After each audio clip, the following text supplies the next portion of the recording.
Helo, croeso cynnes a diolch yn fawr iawn i chi am ymuno. Well, very warm welcome. Thank you very much for joining us this morning for this live Facebook broadcast from Business at Llandrillo Menai.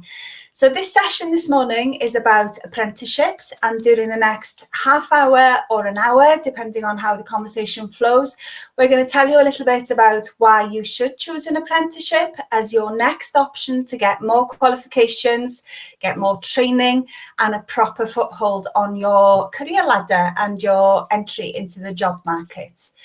So the format is going to be on the form of a discussion. We're going to just chat about apprenticeships, and there will be a chance for you to ask questions. And I would encourage you, if you are watching us live at the moment, to post any questions or comments you may have. It's nice for us to see that you're out there and that you're kind of joining in the discussion.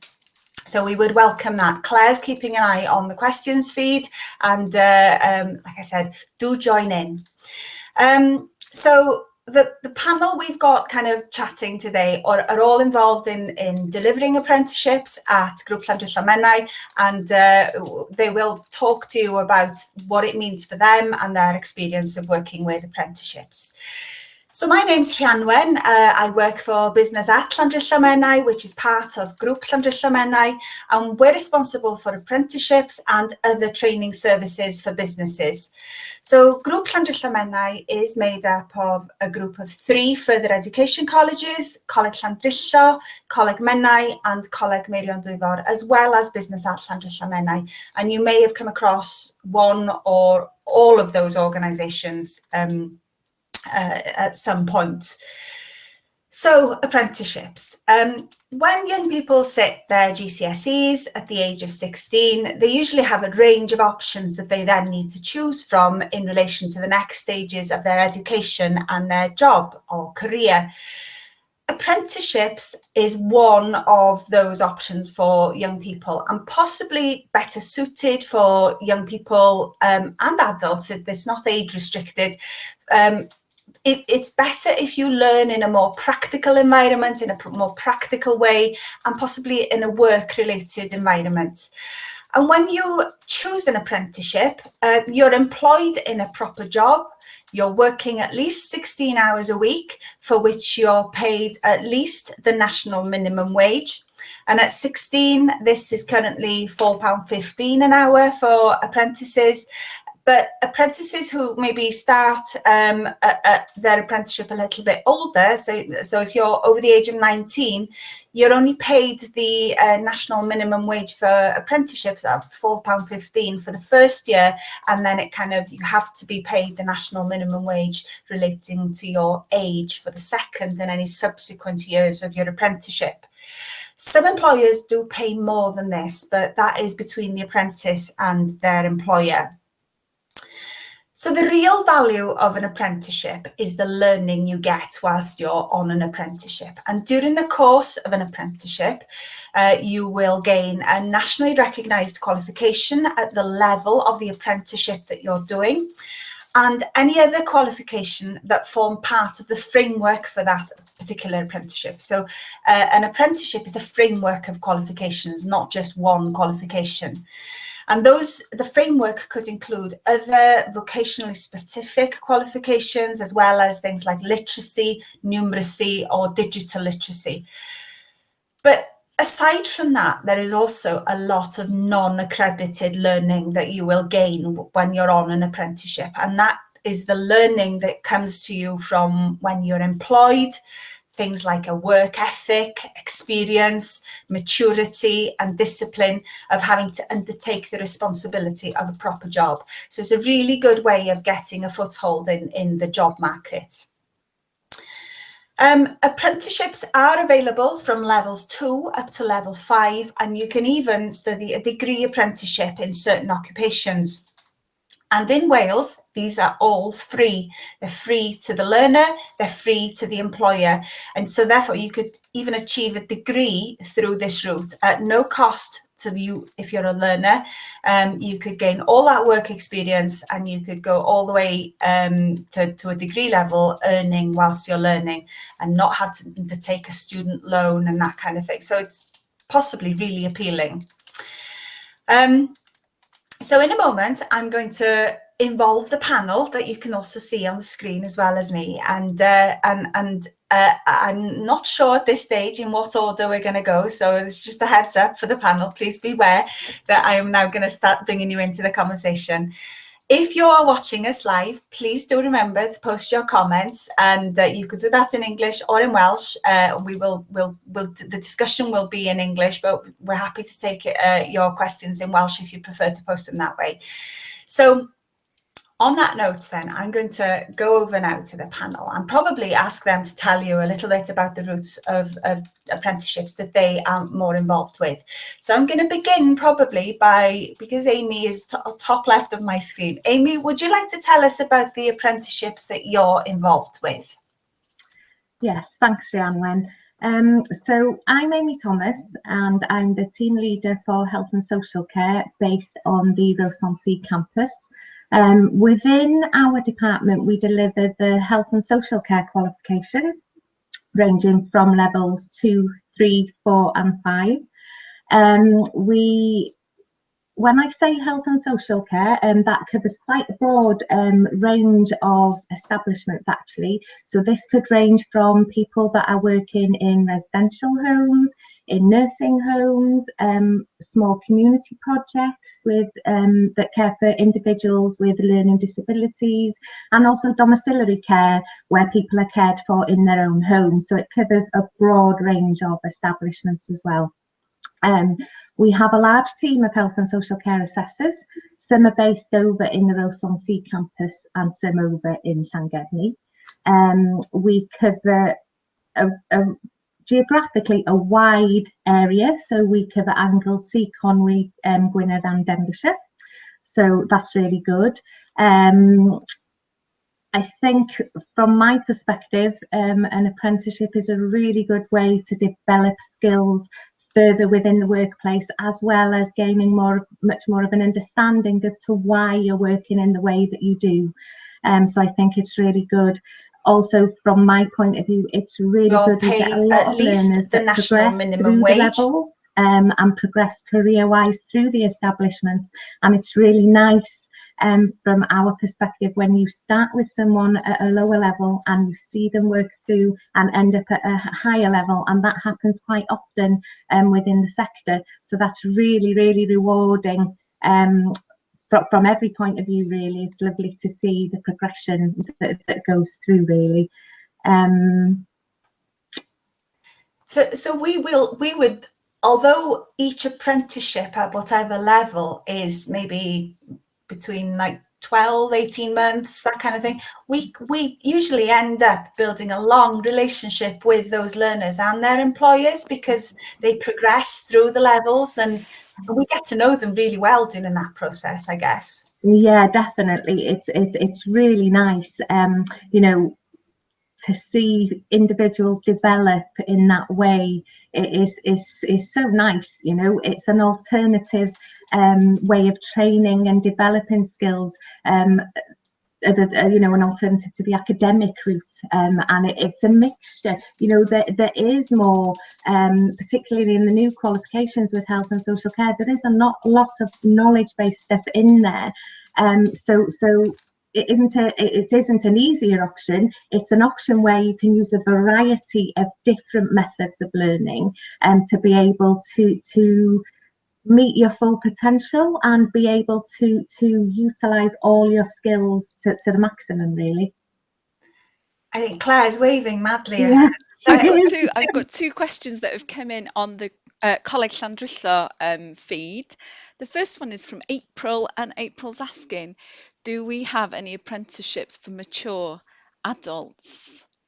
Oh, that's a good question. It's a brilliant question. There's another one afterwards as well. So in health and social care, and particularly, probably, as we're now just talking about. Well, let's talk about health and social care and maybe just do a quick roundup of the others, I think, because April hasn't said so.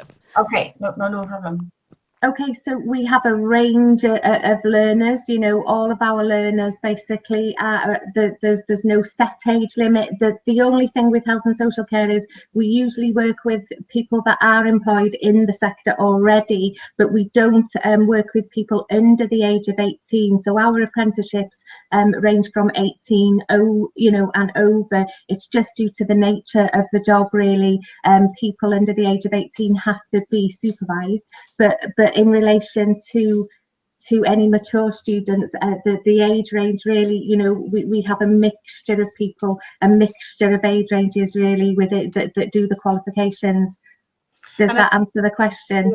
And I think that's the nice thing with apprenticeships, really. It's not particularly a linear thing in terms of age. It is very inclusive, and people can join and take up an apprenticeship even if they've been working in that work area for a while, and it's maybe there's been a job change or something like that, and they just want to get those qualifications under their belt. So it's nice to know. But in most of the other routes, I think we can start an apprenticeship at 16. But it depends a little bit on the level that you're going in at. So at the lower levels, a level 2, most people could come in straight from school. I think, correct me if I'm wrong, people on the panel, but most people could come in straight after they finished their GCSEs at 16, and they could begin an apprenticeship and work through those levels up. And then when you get to maybe level 3 and above, you probably you've hit that age criteria in any case. So yeah, I think Lainey was asking about mature adults. So sorry, it was April actually. So I guess that's a yes then. Just if we're going to be so yes. Yeah. And April. definitely, and to contact us on the detail at the bottom of the screen if you want to talk more specifically about individual circumstances. We've got another question off Lainey, and she's asking, are these courses online? And if so, can they be taken up by people outside of the country? Oh, okay. Well, I love this question. We've not rehearsed this question, everyone. No, that's brilliant. So we've just been through a really challenging period of lockdown, obviously, and everybody was pretty much thrown out of the college. I think it was the 23rd of March where that date is kind of seared onto my brain. And then we've had to adapt really quickly to move a lot of our delivery and our engagement with learners and our support for learners into a remote digital online platform kind of thing. Would anybody like to say specifically about the kind of things they've been doing in that area? And then I'll talk a little bit about the out of the country bit afterwards. Who would like to, as you're unmuted, Amy, would you like to say a little bit more about how you've been doing health and social care, delivering online, remote? Of course. So, yes, like you said, Rhiannon, when it was a big kind of shock when we all had to obviously start a different and new way of working. From that, you know, there's obviously, particularly in health and social care as well, you know, they've had to continue to work long hours with the pandemic and everything else. So we've had to be really, really flexible in our approach and very sensitive to individuals. They've obviously got work commitments, their family commitments and everything else. So we've kind of had to rejig how we do everything. We've been using a lot of Zoom. We've been using a lot of Loom, recording instructions on how to do things so learners can have guides on how to access things. We have also in the process of developing our knowledge-based qualification so it can be delivered online from September. That's the core qualification, so there'll be a lot of opportunities there for a lot to be done online, but when it actually comes to the practice qualification, you know, a lot of that does have to be observed because it is a work-based qualification. But a lot of developments have been ongoing to move forward with the new normal, and a lot of resources have been developed to enable us to do so. And I think that is that your answer, it represents all the other routes, because we've all been kind of delivering in similar ways, and we've been working with the awarding organisations to try and make sure that we are capturing the right kind of evidence that they accept. But I'm hopeful that, you know, many of the sectors we work with will begin to open up, and there will be an opportunity for us to undertake that assessment in the workplace in a controlled way. But in terms of learning outside of the country, in Wales, apprenticeships are fully funded. They're free to the learner and to the employer. There's a slightly different arrangement in place in England, where it's driven more through a levy arrangement. And if you're watching the news and stuff at the moment, there are different kind of incentives being put in place depending on which home nation you're located in. Because apprenticeships are also funded by European Social Fund funding, there are eligibility requirements in terms of checking that you are living and have the right to work in the UK and that kind of thing. But also for apprenticeships that are delivered and funded in Wales, organisations need to be, they need to, 50% or more than 50, just over 50, more than 50% of the training does need to happen in Wales. So at some point you have to undertake that training in Wales. So because we are now more in a virtual world where we're doing a lot of kind of online, there is a requirement that part of your training is undertaken within Wales if it's funded in Wales. So I think I think if you want to talk more about your individual circumstances, I would encourage. I've forgotten the name of the lady who asked that. If she gets in touch, then it was Lainey. It was Lainey. I'll leave some get in touch. Yeah, contact details. That'd be brilliant. Just while I've butted in, we've got a nice message on the Coleg Meiron Dwyfor Facebook page from a lady. I won't say the name because I might embarrass the son, but she says, my son is doing health and social care. He has been accepted onto a level 3 and now just needs to do the multi-choice exam. He's coped really well at home, studying and learning. Thank you for always being there to help him. Oh, thank you so much. That is a lovely, lovely comment. That is, and we have been working really hard to keep in touch, to support all of our learners during this last 3 to 4 months of lockdown, because it's not been easy for anybody, and people have coped with it in different ways. So thank you. That is a really nice comment. So I'm gonna move away from Amy now, actually, to somebody else, so we can learn a bit more about some of the other routes. And I'm going to invite Erin to talk about the routes that you deal with. Can you? So if you'd like to just unmute your mic and kind of join the conversation, Erin, that would be brilliant. Bore da. Good morning. I'm Erin. I'm the team leader for Hospitality Work-Based, and we deliver a wide range of qualifications. We've actually got 13 in total, from front office, food and beverage, housekeeping, cleaning. We even do licensed hospitality, pub chef, food production, cooking, bakery. They're all the level 2 ones. But then we do have progression routes to the level 3 for the professional cookery and the hospitality supervisory and leadership. They are, like Amy was saying, very much practical based skills and do have to be done within the workplace. But there is also a knowledge side, which again, we're doing the online portfolios during our lockdown. It's actually proved a very useful tool, which beforehand, I don't think we were using it to its full capacity, but the learners are definitely a lot more engaged, and I think it's a more productive tool too. But for whereas their assessments, it's very practical for hospitality because it's a hands-on job. It is done within the workplace, but we're not just, and you need to get clear that it's not just the learner that we engage with. They are our key person, but it's also the employer. We try and work as closely with the employer to plan, to upskill, to basically so the employer knows where the learner is up to. It's very much a team between the 3 of us, and we do work hard to keep our relationship strong so we move forward through that. We have such a wide range of qualifications because hospitality is massive. It's basically from chefs within hospitals to care homes, to front of house, housekeeping. It covers everything. And we do have the level 3 HSL is a progression route that any of the qualifications can move on to. But we even cover fine dining, we cover hotels, we cover little restaurants. We do small, medium and large businesses. We cover all 6 counties in North Wales. And we actually are a team of 11 assessors.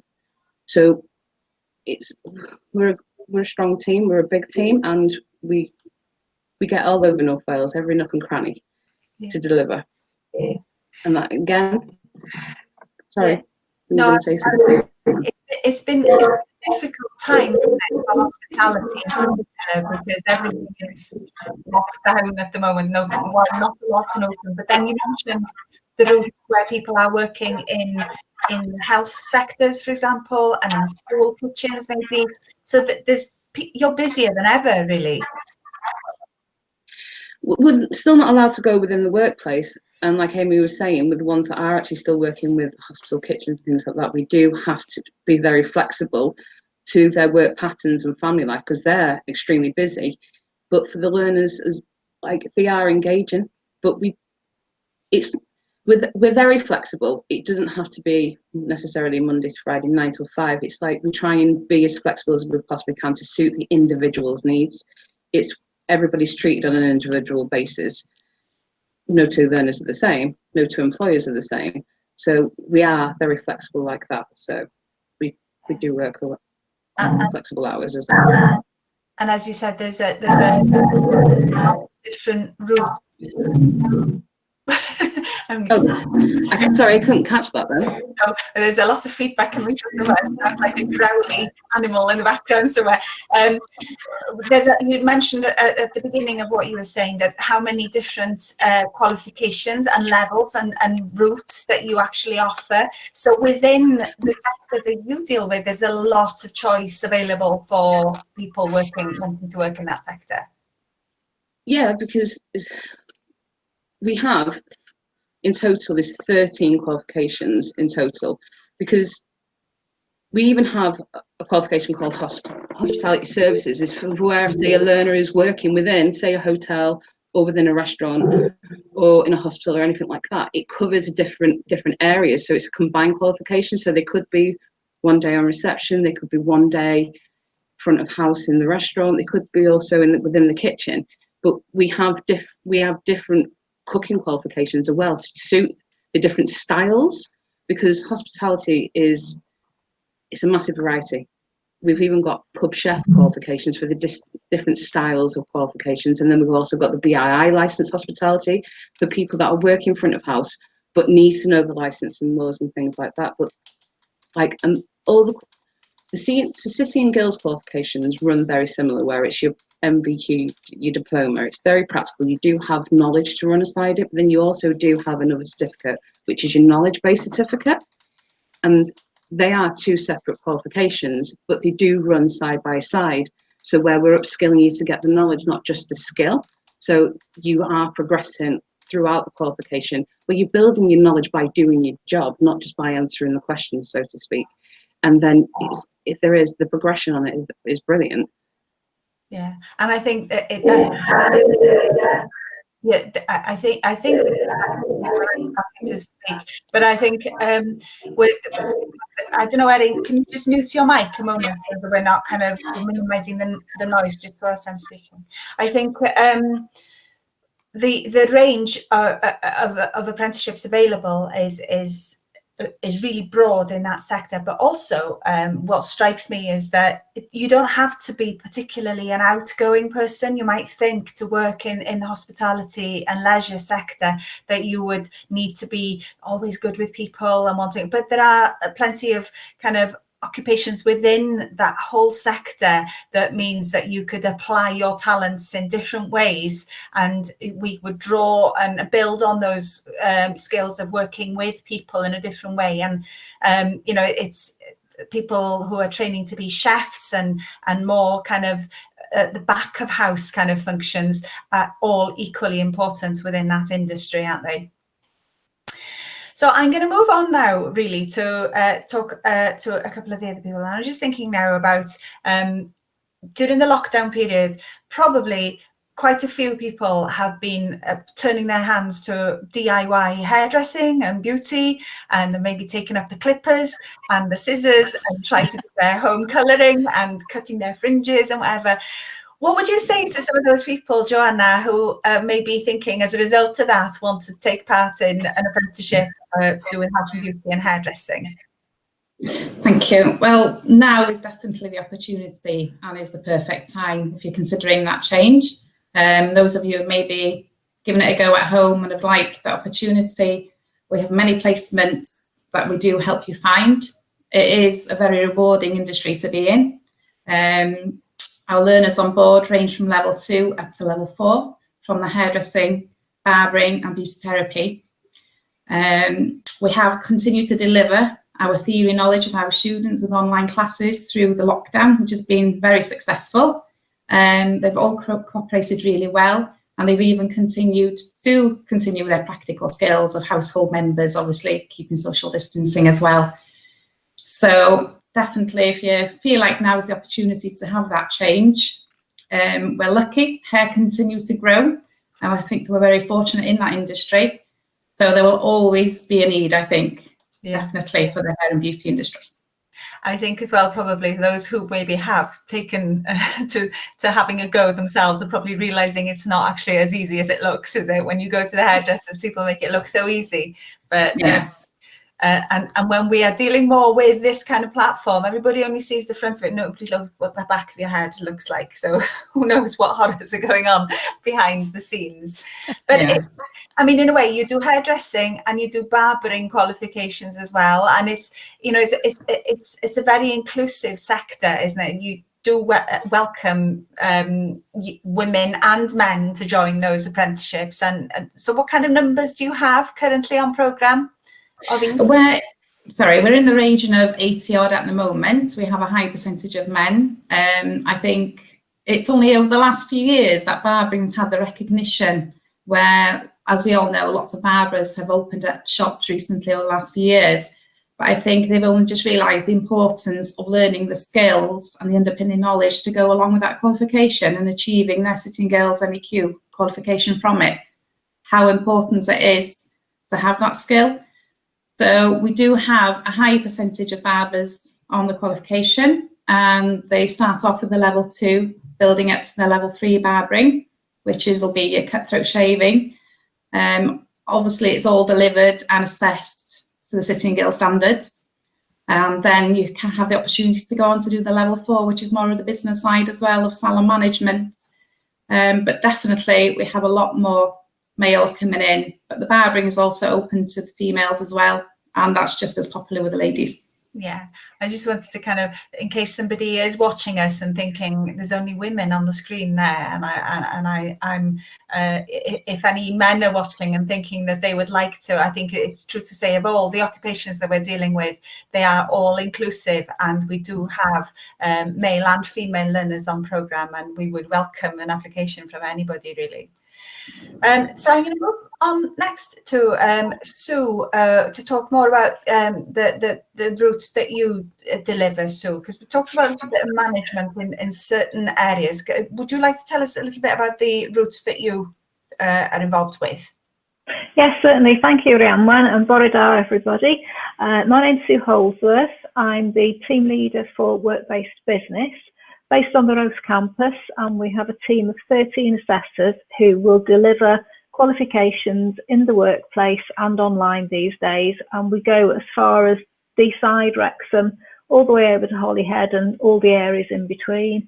We do go down as far as Dolgellau and the Llŷn Peninsula, and yes, we can deliver bilingually, and we do have a team of both male and female assessors. We deliver business administration, customer service and medical secretary courses from levels 2 to 4. Apprentices coming in at level 2 will be starting possibly their first job, learning the basics. I do sometimes think that business admin and customer service staff are the ones that are forgotten when training is encouraged in an organisation. But every company needs their business administration and their customer service staff They're the ones that they keep things going. They are the hub of the organisation. And we do have a lot of learners who've started at level 2, then they've become a supervisor and gone on to level 3, and then they become managers and go on to level 4. Sometimes we'll pass them over to our management team, and they can then even go on to level 5 if necessary. We've had learners that have started in companies as apprentices and are now running departments. And as an assessor, it's so rewarding to see somebody come in as that gawky teenager, and then they're actually earning more than we are at the end of it. It's really rewarding to see that progression. We operate in both public and private sector organisations. A lot of public sector companies, organisations now are asking for these qualifications at, say, level 2 or level 3, depending on the banding of the job role. I did work quite closely with North Wales Police to tie their job bandings into the qualification levels. So, you know, when they're advertising for apprentices, you know that the qualification that you're going to do is appropriate with regards to the job that you're being expected to train for. Most of the units have a knowledge element and a performance element. So you do the knowledge, you learn what you need to do about that particular area, and then you put that knowledge into practice and prove to your assessor that you are competent. Now, obviously, lockdown has had a bit of a, I don't know, an adverse effect on observations and things like that. But because of the online platforms that we're using and the e-portfolios, if it's possible in the workplace, we can do video calling and we can observe you via video call. There are lots of different ways that you can actually provide evidence to tell us how you've done things. We can have professional discussions, you can write a reflective account, you can get a colleague to give you a witness testimony, etc. Some of the units are things like make and receive telephone calls, which might sound a bit basic, but if you're 16 coming straight into an organisation, you need to learn the protocols in your particular company to be able to answer the phone, to follow their guidelines. I don't know, an adverse effect, can I say? It's nice to see, like you're saying, what other people are saying. It's that progression opportunity and how, you know, the privilege we have really as people working in business of working for such a long period with these people and for seeing them grow in confidence and abilities over the period of their learning with us. And that's got to be a good thing for the employers as well, because they are investing in those people and they're getting that return on their investment by seeing those young people grow in terms of confidence and skill levels. Yes, that's right, because if we have an apprentice that starts at level 2 and then moves up to level 3, they are replaced with another apprentice at level 2. Yeah.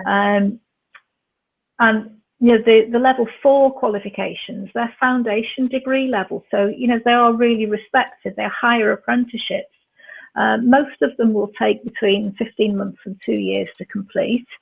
And we do have the apprentice matching service, which is run by Careers Wales, where you can actually log on, create yourself an account, and then you can see which employers in the area are actually advertising for apprentices. The college itself has a jobs page where a lot of employers are advertising, because obviously it's free for them to do so. And there are quite a few apprentice vacancies on there from all sectors, covering all areas. And I think that's an important point, actually, for anybody who's considering an apprenticeship as their next step, especially if they're coming to us straight from school and they possibly don't have an employer at the moment. That's a common question that we've been dealing with, actually, in that, you know, do I have to have an employer in order to undertake an apprenticeship? And it's very true. You need to be employed whilst you are doing your apprenticeship, so you will need to find an employer at some stage. But there is help available to help you find an employer. And I think somebody also said in another live stream that we did, you know, if a young person is wanting to do an apprenticeship, we would encourage them to approach us and come and talk to us about what they want to do, and we could then assess their suitability for that apprenticeship, and they could put that on their CV, so that when they are approaching companies to look for a placement and an employment opportunity, that they could say that, well, they've already been and talked about the course, and therefore you've got something to offer the employer as well. I think those employers that we have long established relationships with, who have been training their workforce with us for a number of years, do see apprenticeships as, you know, a really good way for them to be investing in their workforce and to be developing the skills of their staff. So I think you've made some really interesting and valid points there. So Claire, have we got any more comments or questions? Yes, I've got a question. It's a bit off topic, but It doesn't matter. not particularly. No, I'm sorry. I don't mean to Michael. It's of Michael. He's asking on the Coleg Menai Facebook page. He's asking about the Bangor Gas Training Centre, and are we open? Where are we open again for training, and will we be open again for training soon? Yes, is the short answer. Brilliant. We are going through the process as a whole group of colleges to make sure that our assessment centres are able to be opened. So we've gone through the whole processes of looking step by step what we need to do to make sure that they can be opened safely, how we bring learners on site safely. So we've now got established protocols in place that allow that to happen. And again, I would just, if it's about a specific inquiry, to get in touch with us at Business Art and we can deal with that inquiry. But yes is the short answer to that question. I'll pop the number down and the name of the relevant person, I think, to speak to. Yeah, that would be brilliant. Got another question on Coleg Llandrillo. We have answered it already, Anharad, but we'll answer it again because we know that people dip in and out of these live streams. So it's again about the age limit on apprenticeships. So I don't know if we're talking about the lower or the higher limit. Okay. So if we could answer that one quite quickly in a nutshell, I So, think.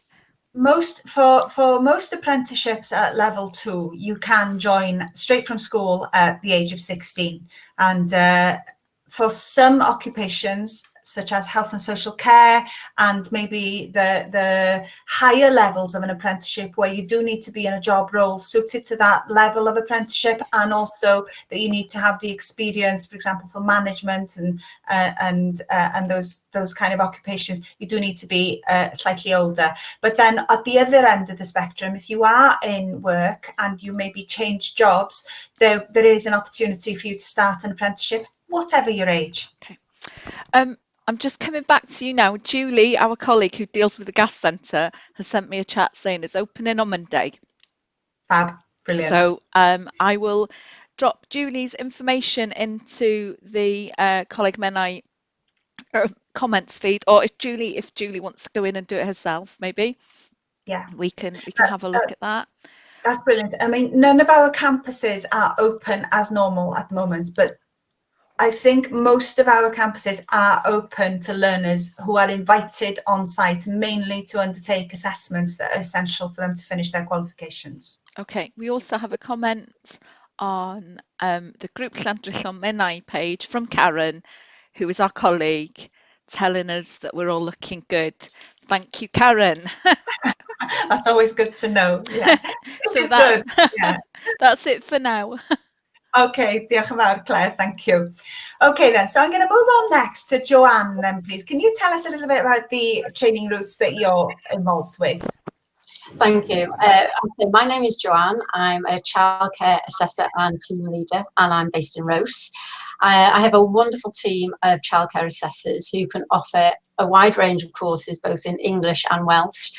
And we also go through the whole of the 6 counties throughout North Wales.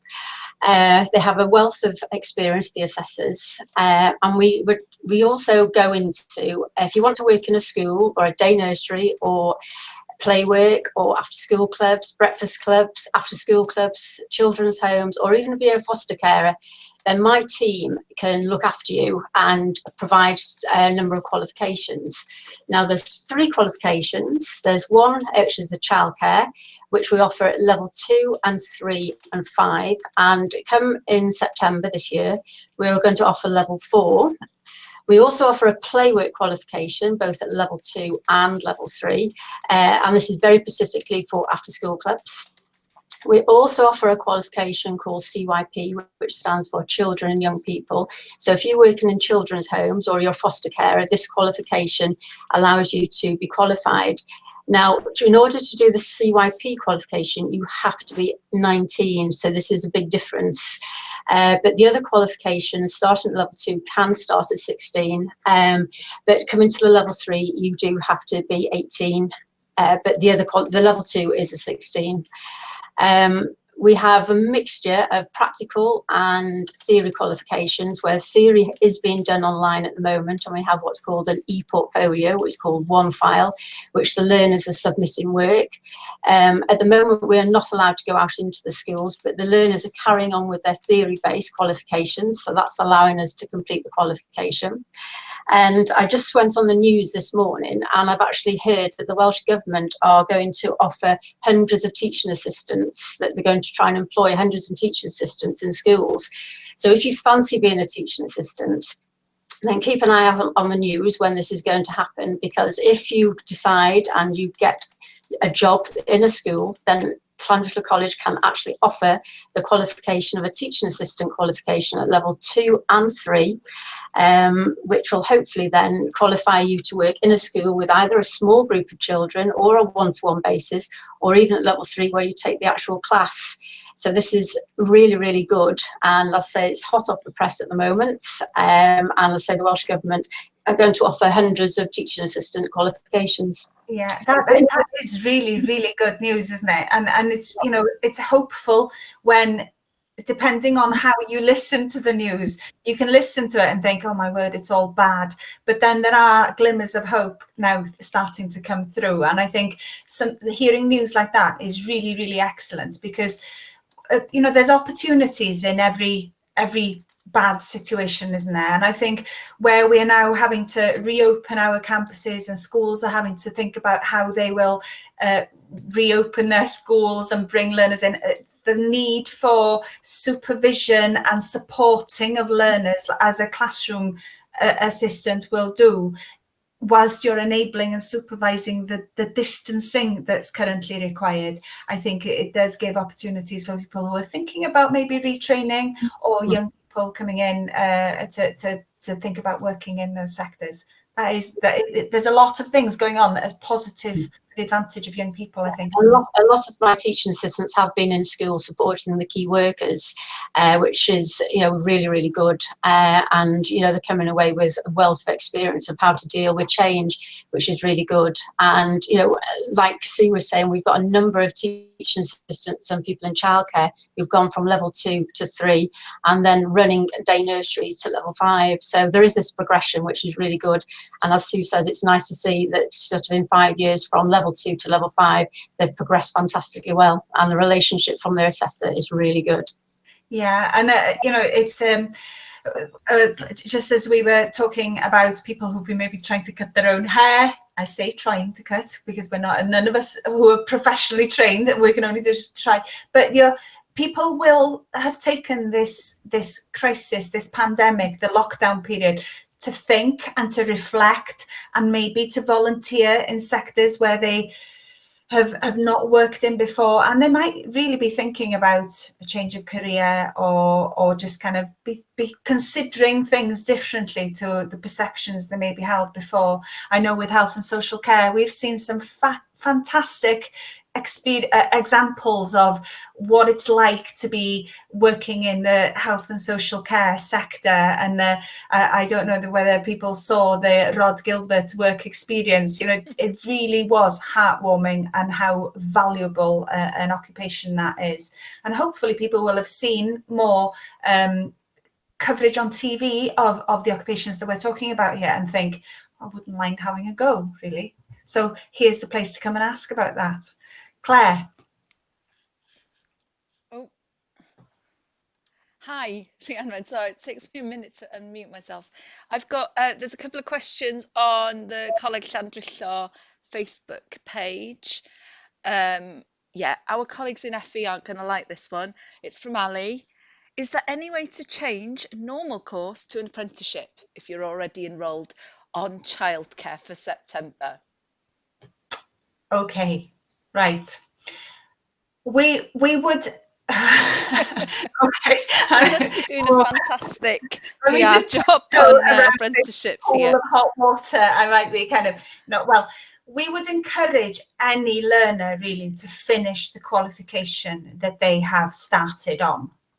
However, if you really feel that, you know, people make choices, and often the choices you've made are maybe not what you thought they were going to be, or you think, oh, it's not really what I want to do anymore. That's life, isn't it? But I would encourage anybody who's embarked on a qualification to try and finish that qualification first before they consider the next step, because just because of the investment you've already put in there, I don't know what stage that person is at in their learning. But we would also encourage any learner who is enrolled with any one of our colleges in Grŵp Llandrillo Menai, before they quit completely and decide to leave us, that they do talk to learner services and talk about their options to find out what the next step might be for them, more suited to their need. So I suppose, to be diplomatic, I wouldn't be encouraging any learner just to switch just because they quite fancy a change. But then, you know, I would encourage, what was the name of that person? Ali. Ali. I would encourage Ali possibly to speak to learner services and to talk about if there are issues with the course she's currently on, to talk, to talk about the course that they're on, and maybe just think about, you know, how they can probably finish that course and then think about the next steps. But in theory, yes, you can, but I would really think carefully before ditching one thing and switching to something else. I would take advice on that, really. Okay, there's another question. Anharad has come back to ask, how do we apply for the apprenticeships for the TA courses? Oh, The TA course is the teaching assistant qualification. Yes. Sorry, I can see you then looking blank. If they're employed in a school, then they can contact the college. I don't know if, Claire, you can put our college email out so it can come to me or to my manager. Absolutely. If you chat me the relevant email, I'll pop it in the comments. But I'd say if they're employed, then yes, they can contact the college, and depending where they are, whether it's near Rose or it's Bangor or Llangefni, then the team leader will contact them and explain about the course. And then if everything is okay, then what's called the work-based assessors will do all the admin paperwork, and then you're signed up on the course, but you must be working 16 hours to access the funding to be an assessor. To be an apprentice. Yeah. And thank you very much for that, Joanne. But when I heard TA, I just kind of thought Territorial Army. I said, we haven't been talking about that this morning. what am I thinking? My head's gone all soft. Thank you very much, Joanne, for that. I'm glad somebody's on the same page. Have you got any more questions, Claire? Not at the moment. I'll keep. Yeah, it's really, really good and really busy this morning. We've had lots of people watching so far. So hello to everybody who's watching, I think, and thank you for tuning in. Yeah, I'll hand back over to you, Rhiannon. Thank you very much. So I think really we've kind of gone through all of the different routes that we've got on screen, but I think it's a really exciting time actually to be thinking about the future, because we're probably in a period of so much change, and we just don't, it's really hard to plan for the future. But I think one thing for sure is that the occupations that we've all spoken about here today are those that are needed by employers, by consumers, by everybody. We, like you say, we will all need to eat food. We will all hopefully want to go out and go to restaurants and that kind of thing. We always need people to look after our loved ones in health and social care, and to care for people. Always, hair continues to grow, as you said, Joanna. We always need people to cut hair. And I think, so you spoke about your roots, the progression opportunities, and that kind of the glue really that holds an organization together with business administration. And it's sometimes people don't think about those things too much, but it's the thing that holds everything together. And with childcare, we really do hope that there's a growth and good news stories coming out with that, and opportunities for people to maybe think about a change of occupation or to just train in something that they've been volunteering in. So I think it's hopeful, I think, for all the routes that we've been talking about. So do we have any, we've had a couple of questions that were emailed in to us before and kind of thing. Should we just kind of answer a couple of frequently asked questions, Claire? Can you just remind us what we've got? Well, I think we've covered, we normally cover the age, but we have talked about that twice, haven't we? So yes. I think we can skip that. Maybe if we could, Sue talked about, the question that we always get about how do I find an apprenticeship? Is it down to me as the individual, or will the college do it for me? Sue covered that a little bit, but maybe I know that there's a bit of variation between the various departments, so perhaps we could cover that quickly. Does anybody want to say about how we would advise a young person who's possibly doesn't have an employer specific to your particular routes? How would we advise a young person to find an employer? Do you have a? Oh, sorry. Yeah, go on, John. What we encourage is, if they are not employed but they want to work in day nurseries or after school clubs, is they put a CV together and they go physically to the places where it's close to their home. If they've got a car, then obviously they can go further afield. And usually a lot of hours come from being volunteers. So they might be volunteering in a school or a day nursery, and the manager sees the potential. And once they see this potential, then they decide, oh, well, this person could perhaps do an apprenticeship. So the manager then gets in touch with us, and then we will start the process of making them an apprenticeship. But I think getting the CV out there is so important. But please, you can contact the college, and like Sue was saying, there is information on the college website about jobs. But I think being proactive for the person who wants to work in the schools and the day nurseries is the way forward, especially in childcare. I think that is probably true of any occupation. I think the more proactive you appear to be trying to make the effort to find your own job, I think goes much further and better it sits much better with the employer than somebody else asking on your behalf. But I would encourage really anybody who's looking for an apprenticeship employment opportunity to scan the job pages. Often employers will advertise apprenticeship posts, so you could look at the normal job search job sites to see what posts are being advertised. And there's the Careers Wales Apprenticeship Matching Service where jobs are advertised there as well, so it's good to kind of look at those sites. We have an employer jobs page at Grŵp Llandrillo Menai, and some of our posts that are advertised, if they're not teaching jobs and stuff, are also advertised as apprenticeships every now and then. So employers do advertise posts as apprenticeship posts. So I would always keep an eye out for that. But as Joanna said, polish your CV, get something on there about that you would be interested in undertaking an apprenticeship role.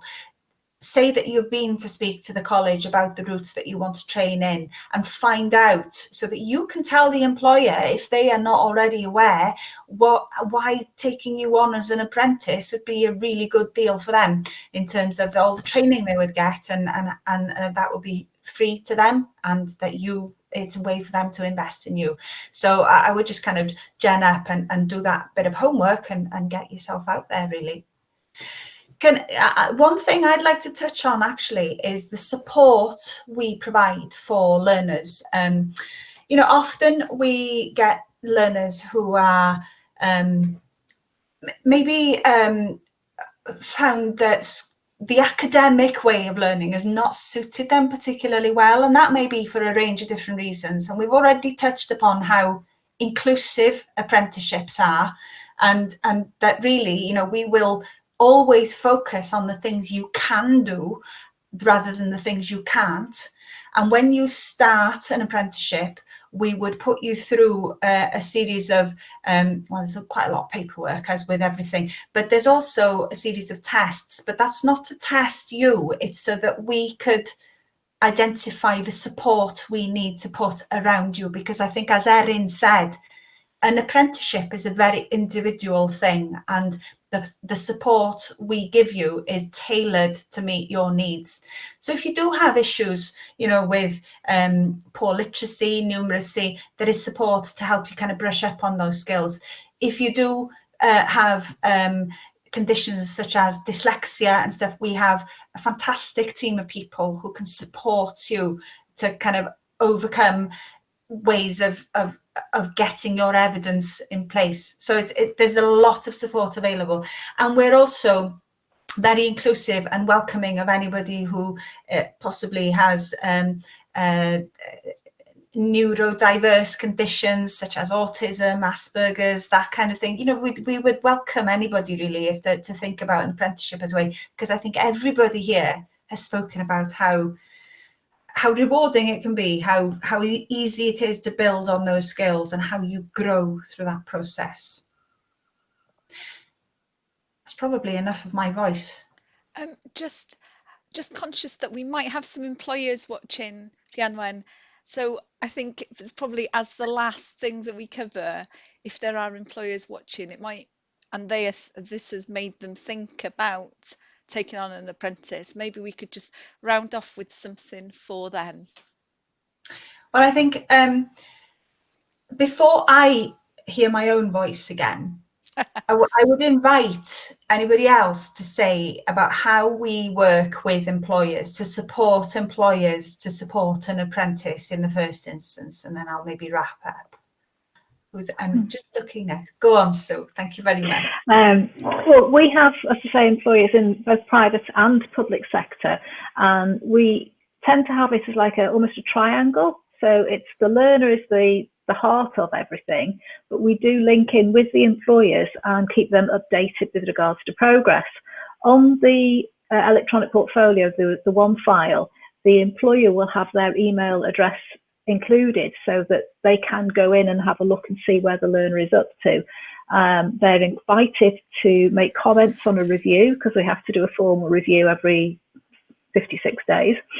And also employers will come to us and say, you know, I'm thinking of advertising for an apprentice. Is there anybody on a full-time course in the college who you can recommend?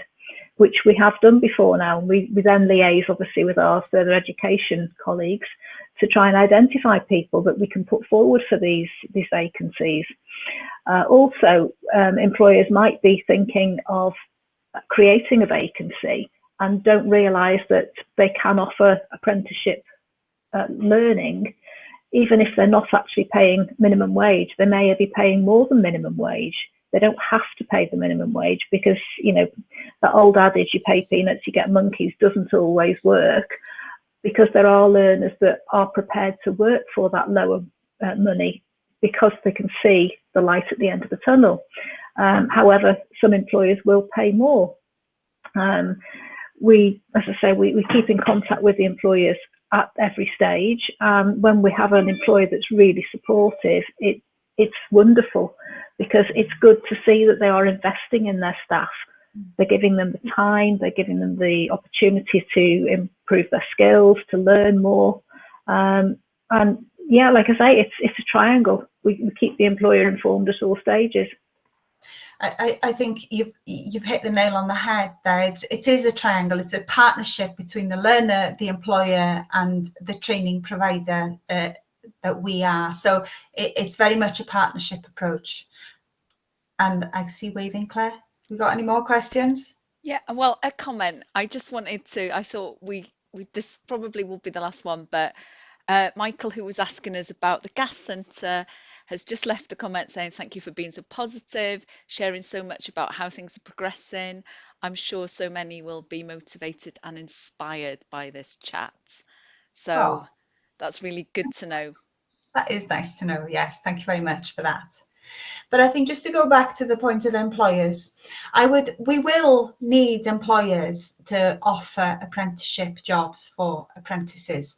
And I think there's a lot, as Joanne has already said, there's a lot of things coming out in briefings and on the news at the moment. And it's very much focused about protecting and providing opportunities for young people. So for any employer who's thinking, these are hard times, I can't afford to train anybody, I would say to that employer, you should remember that apprenticeships are free in Wales. You don't have to pay for the training that the person you employ undertakes. We do ask, because this is a tripartite agreement to support the apprenticeship, that you give the time and investment to support that person, that apprentice in their apprenticeship role.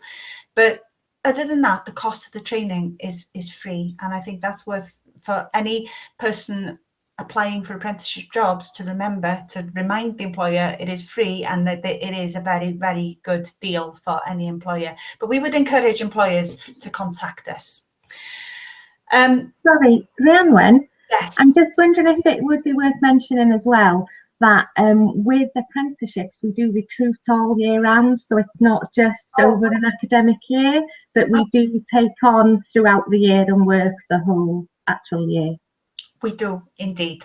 There are some routes, but not the ones that we're discussing here today. Everything that you heard here today, we don't run on an academic year. You can start that apprenticeship at any point in the year. So that's always, thank you, Amy, for reminding. There are some that you need to fall in and enroll in September, where you need to come into college. But for everything that you've heard here today, you can start at any one point, and most of the learning is tailored around the individual, and it happens out in the workplace or digitally remote. Yeah. So I think flexibility, adaptability, and all geared around the individual and the employer. But what I would now, I'm conscious of time. We've been chatting now for about an hour. It doesn't feel that long. I hope it's gone quick for anybody who's kind of dipping in and out as well, and to just taking part in the discussion. Often people think about, well, there's a lot of misconception about not understanding what an apprenticeship is. I hope during the discussion that you've learned a little bit about apprenticeships and have found that they are maybe something that you didn't think they were, and that's kind of whetted your appetite for wanting to know more. And I would encourage you to contact us if you do have an inquiry specific to yourself. Often people think that an apprenticeship is something for people who are maybe haven't done so well in school, who are maybe less academically talented. And I hope that you've heard in the discussion that that certainly isn't the case. Apprenticeships are challenging, but they are also very rewarding, and it enables you to focus on the things that you can do and to build your skills in a way that is good for you and good for your employer. So I would really hope that people have kind of taken that from this message today. And then I suppose on that note, I will thank the panel who've given information about the routes that they deal with. Thank you very much to Claire for facilitating the discussion. Thank you so much as well to everybody who's tuned in and has given us very kind comments. That's always lovely to hear. And also those questions, some really good questions came in on that feed. So thank you very much.